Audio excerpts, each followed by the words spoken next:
안녕하세요. 오늘 소개해드릴 책은 한국교회 트렌드 2025입니다. 벌써 3년째 한국교회 트렌드 시리즈가 나오고 있는데요. 이 책은 조사 통계 자료를 바탕으로 여러 전문가의 집단 지성으로 만들어졌기에 한국교회에 신선함을 던져주었고, 이 책의 내용을 주제로 한 교회별 리더십 워크숍도 눈에 띄게 늘었다고 합니다. 우리 교회에서도 담임 목사님이 이미 설교나 리더 교육에서 이런 변화에 대해서 꾸준히 말씀하시고 있지만, 모든 성도님들이 인식의 변화를 갖고 공감대를 형성하기 위해서는 지속적인 목소리가 필요하지 않나 생각해서 이 책을 소개하게 됐습니다. 한국 교회 위기는 전 세계의 종교의 위기와 같은 흐름을 하고 있지만, 특히 한국에서 타 종교에 비해 기독교의 인식이 낮아지고 있는 현실의 원인을 제대로 인식할 때 올바른 방향으로의 변화도 가능할 것이라고 생각되어집니다.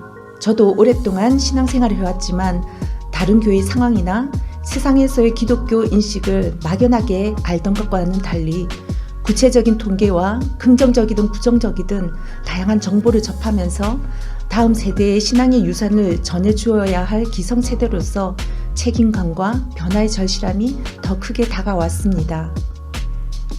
이 책에서 소개하고 있는 2025 트렌드의 10가지 트렌드는 유튜브 신앙생활, 신앙 양극화, 가족 종교화, 세속화, 정신건강, 20대 청년 세대, 싱글 사역, 시니어 사역, 평신도 사역, 선교 트렌드입니다.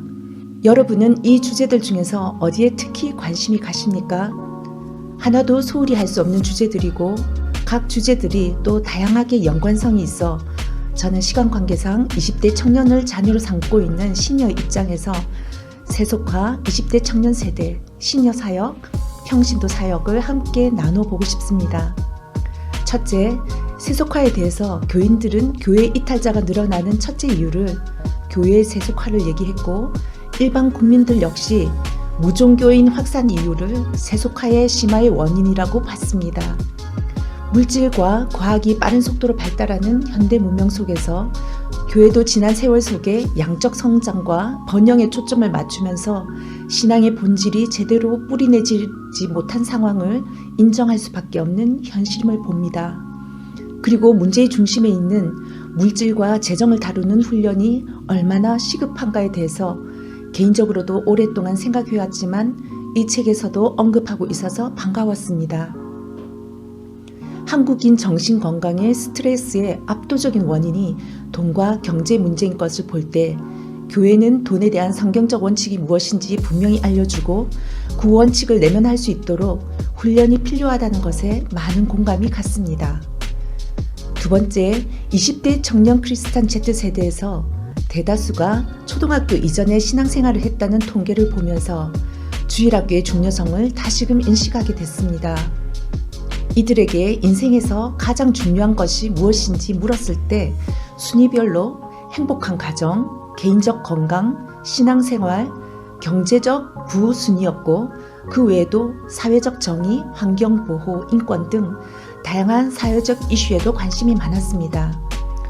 교회 밖 20대에 비해 비교적 가치관이 올바르고 균형 있게 형성되어 있어 반가웠고, 이 세대가 많아지고 지속되면 우리 사회가 건강해질 수밖에 없음을 볼 때 크리스찬 Z 세대들에 대한 관심과 지원은 너무나 중요할 수밖에 없음을 인지하게 됩니다.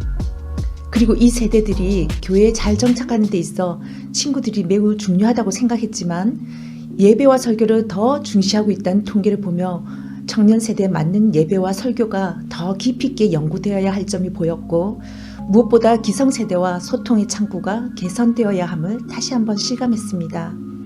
실제로 청년부 임원과 당회원들 간 한 달에 한 번씩 회의를 가지며 경청과 공감을 형성한 서울의 모 교회는 그런 시도 후 몇 년 지나지 않아서 청년부 인원이 3배가 증가했다는 결과를 보면서 공감과 경청의 중요성을 다시 한번 확인할 수 있었습니다.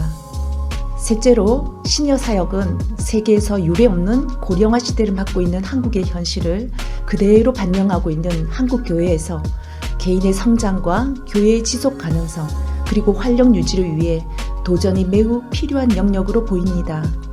특히 지금 1, 2차 베이비 부머 세대들은 세계에서 최고의 학력을 갖고 있고 열정도 뛰어난 교회의 큰 자산으로 개인적으로는 주도적으로 자신의 강점을 개발하고 교회에서는 그들의 역량을 발휘할 수 있는 여건과 지원 체계를 갖추어 아무리 나이가 들더라도 소외되지 않게 역할 분담을 갖게 하는 것을 강조하고 있습니다.